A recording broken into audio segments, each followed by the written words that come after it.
Hello students, good morning.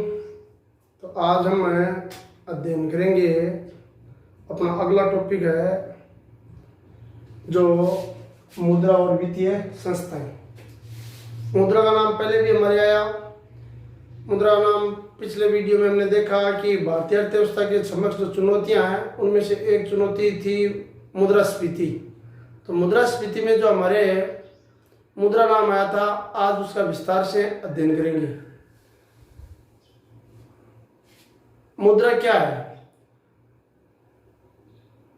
मनुष्य द्वारा किए गए जो भी महानतम आविष्कार हैं उनमें से मुद्रा भी एक आविष्कार है। जिस प्रकार मनुष्य ने आग का आविष्कार किया, पहिए का आविष्कार किया, उसी प्रकार मुद्रा का आविष्कार भी एक मील का पत्थर साबित हुआ। मनुष्य के द्वारा जो भी वस्तुओं का जो लेन देन किया जा रहा था वह काफी सुगम हो गया। आरंभिक अवस्था में जब मुद्रा नहीं थी उस समय जो लेन देन का कार्य यानी विनिमय का जो माध्यम था वो था वस्तु विनिमय, जिसका हम विस्तार से अभी चर्चा करेंगे। तो मुद्रा को सबसे पहले परिभाषित करें।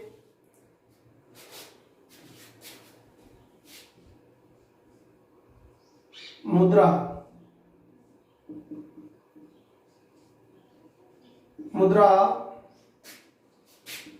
वह वैधानिक वस्तु है जो विनिमय के माध्यम के रूप में काम में ली जाती है।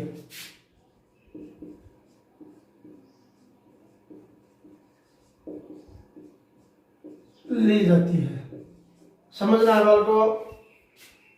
सिलेबस के हिसाब से ये पाठ भी 4 अंक का है और इस 4 अंक के पाठ में हम 4 क्वेश्चन ही करेंगे। इन 4-5 प्रश्नों के माध्यम से, बड़े प्रश्नों के माध्यम से हम इस पाठ को पूरा करने का प्रयास करेंगे। समय का अभाव है आपके पास भी, आपको वही कतिपय महत्वपूर्ण प्रश्नों को आपके सामने से गुजारा जा रहा है जो आपकी बोर्ड परीक्षा आने वाले 10-12 रोज बाद में है। तो अब यहाँ पर एक नाम आ गया विनिमय। तो विनिमय को हम परिभाषित करें। विनिमय किसे कहते हैं? वस्तु या सेवा का। देखो, विनिमय वस्तु या सेवा। देखो एक ही चीज है, वस्तु कह दो चाहे क्या कह दो, सेवा कह दो। वस्तु या सेवा का मुद्रा या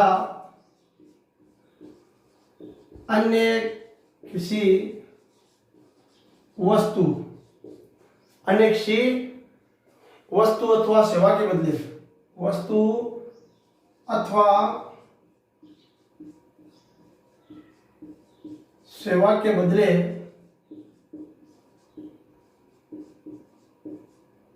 आदान प्रदान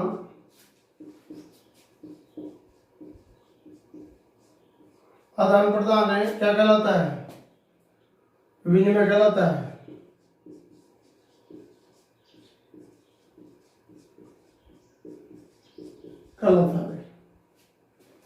वस्तु या सेवा का मुद्रा या अन्य किसी वस्तु या सेवा के बदले आदान प्रदान क्या कहलाएगा? विनिमय कहलाएगा।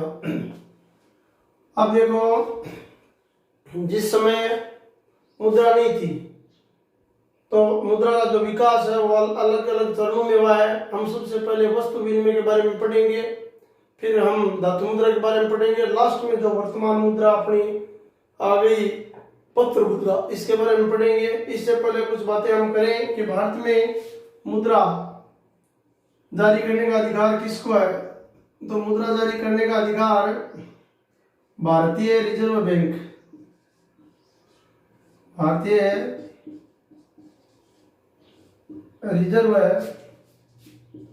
बैंक, क्या बोलते हैं हम? आरबीआई। भारत में नोट निर्गमन का अधिकार किसको है? आरबीआई को है, रिजर्व बैंक ऑफ इंडिया को है। अब हमारे यहाँ पर देखना है कि भारत सरकार द्वारा जारी किए गए या भारतीय रिजर्व बैंक द्वारा जारी किए गए वर्तमान जो प्रचलित नोट हैं उनमें से 5 का है, 10 का है, 20 का है, 50 का है, 100 का है, 200 का है और 500 का है और 2000 का है। तो ये सभी नोट कौन जारी करती है? भारत में रिजर्व बैंक ऑफ इंडिया। अब देखो भारत की जो मुद्रा है वो देवनागरी लिपि में यह र शब्द है, इसके आगे लाइन और है। जो लैटिन का बड़ा कैपिटल अक्षर आर इसका प्रतीक है। भारतीय मुद्रा का जो प्रतीक है वो देवनागरी लिपि में र अक्षर है पर आड़ी 2 लाइनें, और लैटिन का कौन सा बड़ा अक्षर है? र आर। तो ये इसका प्रतीक है। जो उदय कुमार, डॉक्टर उदय कुमार ने इसको बनाया भाई। अलग अलग देशों की अलग अलग मुद्रा है। जैसे अमेरिका देश है उसकी जो मुद्रा है वो क्या है? डॉलर। तो उसका प्रतीक ये है। जैसे अपने बात करें यूरो, कहाँ की मुद्रा है? यूरोपीय संघ की। फिर बात करें जापान की मुद्रा येन, तो इसका प्रतीक यह है। अलग अलग देशों की मुद्रा के अलग अलग प्रतीक होते हैं। मुद्रा जो है वो अंग्रेजी भाषा के है।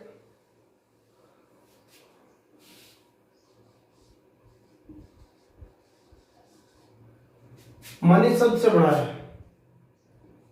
जो लैटिन भाषा के मोनेटा शब्द का ही रूपांतरण है। मनी जो है वो लैटिन भाषा के मोनेटा से बना है। विश्व में एक देश है इटली जिसकी राजधानी का नाम है रोम। दुनिया के सबसे सुंदर शहरों में से एक शहर का नाम क्या? रोम। रोम इटली की राजधानी है। वहां पर एक देवी मोनेटा का मंदिर था। देवी मोनेटा के मंदिर में पहली टकसाल यानी सिक्के डालने की का कारखाना बनाया गया। इसी आधार पर ये मोनेटा से क्या शब्द बन गया? मनी बन गया। तो ये इसका आरंभिक चरण था। अब हम सबसे पहले देखें मुद्रा का विकास। विकास में पहला इसका जो चरण है वो क्या है? पहला चरण है वस्तु विनिमय प्रणाली। वस्तु विनिमय प्रणाली पहला ही बड़ा प्रश्न आपके जारी हो गया है। हम 2 बड़े प्रश्न आज हल करेंगे, 2 बड़े प्रश्न अगले वीडियो में हल करेंगे। छोटे छोटे जो प्रश्न आते हैं तो उनको हम साथ में ले रहे हैं, परंतु मेरा मानना है कि इस पाठ से हर बार 4 नंबर का एक प्रश्न पूछा जा रहा है। तो ये प्रश्न भी मोस्ट प्रश्न है कि वस्तु विनिमय प्रणाली किसे कहते हैं? वस्तु विनिमय प्रणाली की कठिनाइयां। तो पहले तो इसको परिभाषित कर दें। तो देखो वस्तु के मूल्य के बदले, वस्तु या सेवा के मूल्य के बदले वस्तु प्रदान करना वस्तु विनिमय कहलाता है भाई।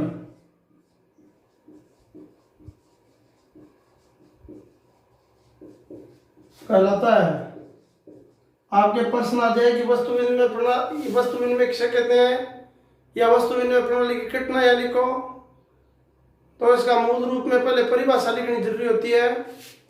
यह वस्तु विनिमय प्रणाली परिभाषा है कि वस्तु के मूल्य के बदले में वस्तु ही प्रदान करना वस्तु विनिमय प्रणाली कहलाता है। अब इसकी क्या लिखनी है आपको? कठिनाइयां। देखो बालकों, कठिनाइयां भी बड़ी आसान है। सबसे पहला है पहली कठिनाई आवश्यकताओं के दोहरे संयोग की कठिनाई। दोहरे संयोग की कठिनाई, ये समझ लो आप। प्रश्न ये भी पूछा जा सकता है, आवश्यकता के दोहरे संयोग से क्या अभिप्राय है। तो वस्तु विनिमय प्रणाली में वस्तु के मूल्य के बदले में वस्तु दी जाती थी। तो समस्या यह थी कि अगर किसी व्यक्ति को किसी वस्तु की आवश्यकता है तो वह उसके बदले में जो वस्तु बेचना चाहता है, और जिस व्यक्ति के पास उसकी आवश्यकता को पूरा करने वाली वस्तु है, उस व्यक्ति को उसके द्वारा बेची जाने वाली वस्तु की आवश्यकता होनी चाहिए। तो ये क्या होता था, आवश्यकताओं का दोहरा संयोग होता था। अगर आवश्यकताओं के जैसे मान लेते हैं किसी व्यक्ति को बाजरा बेचना है और उसके बदले में गाय प्राप्त करनी है, तो उससे पहले ऐसे व्यक्ति की तलाश करनी होगी जो बाजरा खरीदना चाहता है और बदले में गाय बेचना चाहता है। तो इसे बोलते हैं मान लो आवश्यकताओं के दोहरे संयोग की कठिनाई। आवश्यकता के दोहरे संयोग की कठिनाई के बाद में 2 नंबर बिंदु बनाते हैं,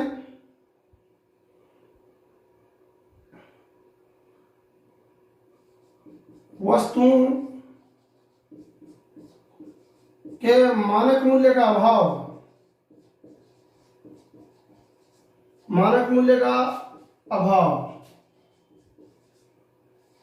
तय नहीं हो पाता था कि गाय की कितनी कीमत है और गाय के बदले में बाजरा कितना दिया जाना चाहिए। तो इसे बोलते हैं मानक मूल्य का अभाव।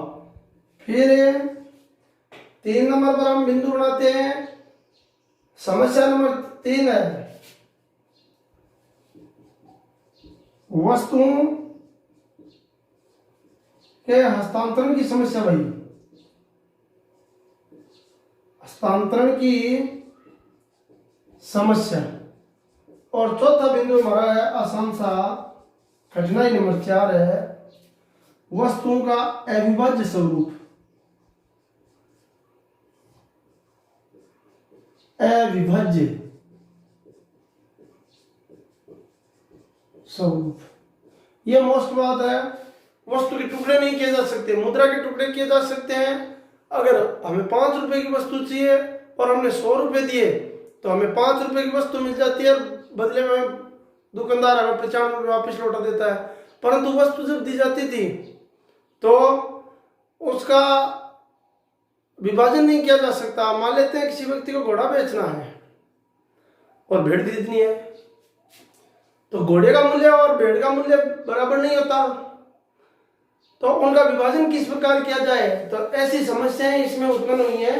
तो आपके एक प्रश्न पूरा हो गया है।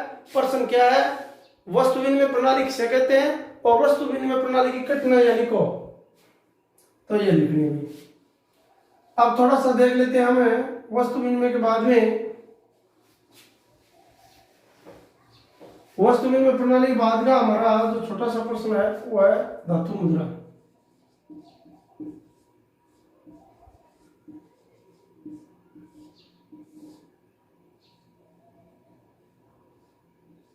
जब वस्तु विनिमय प्रणाली में बड़ी कठिनाइयां उत्पन्न हुई तो कौन सी मुद्रा का आविष्कार हुआ, धातु मुद्रा का। धातु मुद्रा में वस्तु विनिमय की बजाय कुछ कम कठिनाइयां थी। तो हमने देखा कि सर्वप्रथम भारत ने, चीन ने, मिस्र आदि देशों ने सिक्कों का डालना प्रारंभ किया। हमने मौर्य काल में पढ़ा है इतिहास में कि भारत में बड़ी मात्रा में सिक्के हैं, उनका प्रचलन हुआ। फिर गुप्त काल में सिक्कों में और उत्कृष्टता आई। गुप्त काल में सोने के सिक्के आदि तय गए। फिर हमने देखा सल्तनत काल में और ज्यादा विकास हुआ। आगे चलकर मुगल काल में हमने अफगान शासक शेर शाह सूरी द्वारा 1540 और 45 के मध्य बड़ी मात्रा में सिक्कों का प्रचलन करवाया गया। तो प्रत्येक राजा और सिक्कों को यानी उत्कृष्टता आती कि यूनानी प्रभाव के कारण सिक्कों में उत्कृष्टता आई भारत में, परंतु इनमें भी कुछ कठिनाइयां रही। तो ये छोटा सा प्रश्न है कि धातु मुद्रा की कठिनाई। धातु मुद्रा की पहली कठिनाई, निर्माण में लागत ज्यादा आती है भाई, निर्माण में अधिक लागत।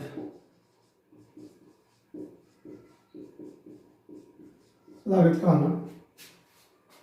फिर 2 नंबर पर हस्तांतरण की समस्या भी थी। हस्तांतरण की समस्या। नंबर 3, मुद्रा की बढ़ती हुई मांग को पूरा करने में असमर्थ। मुद्रा की बढ़ती हुई मांग को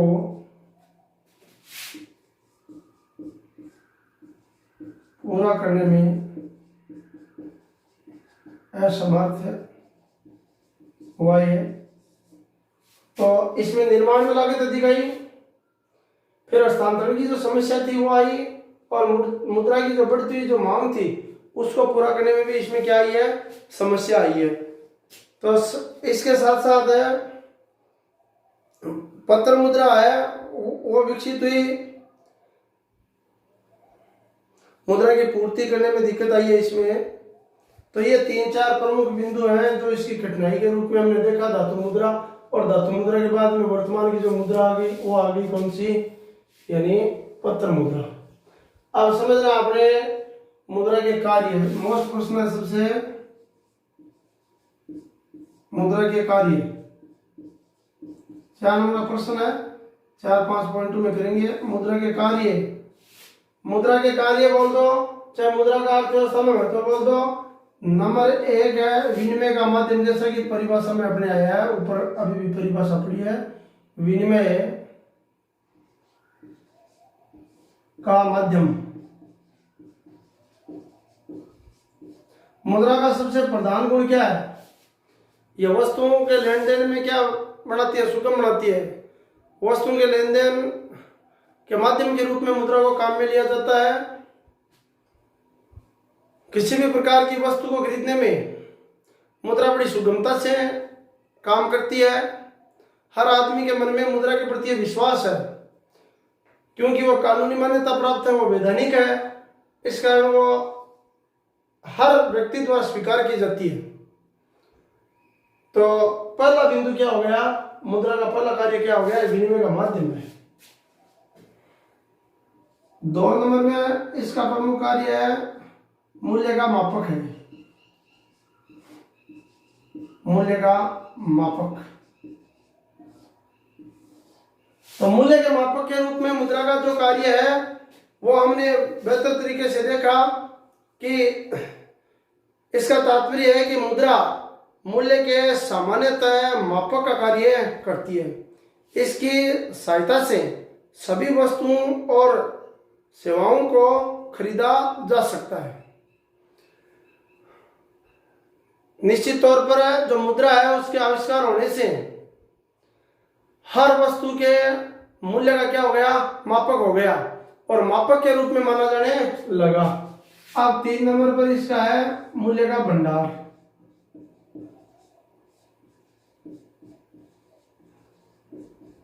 तीसरा कार्य है मुद्रा मूल्य का भंडार है।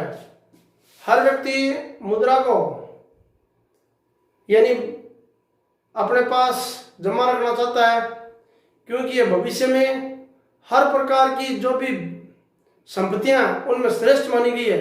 इसे बोलते हैं तरलता। यानी मुद्रा संपत्ति का कौन सा रूप है भाई, सबसे तरल रूप माना गया है, तो यह मूल्य का भंडार है। और अब है चौथा विलंबित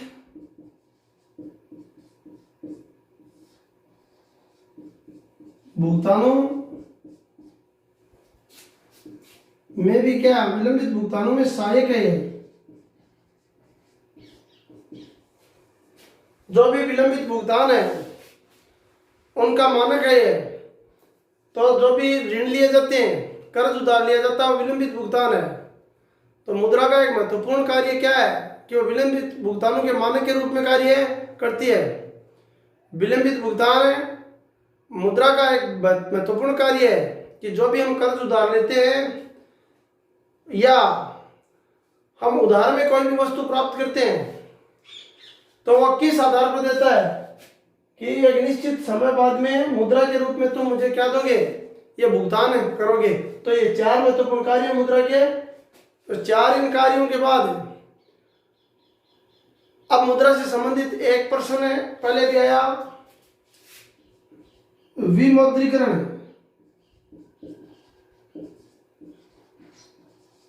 देखो बालकों, विमुद्रीकरण क्या है? प्रचलित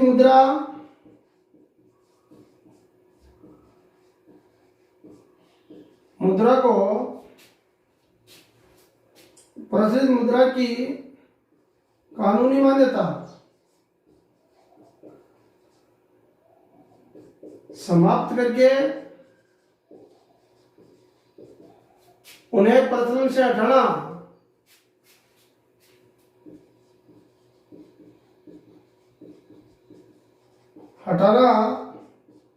विमुद्रीकरण कहलाता है।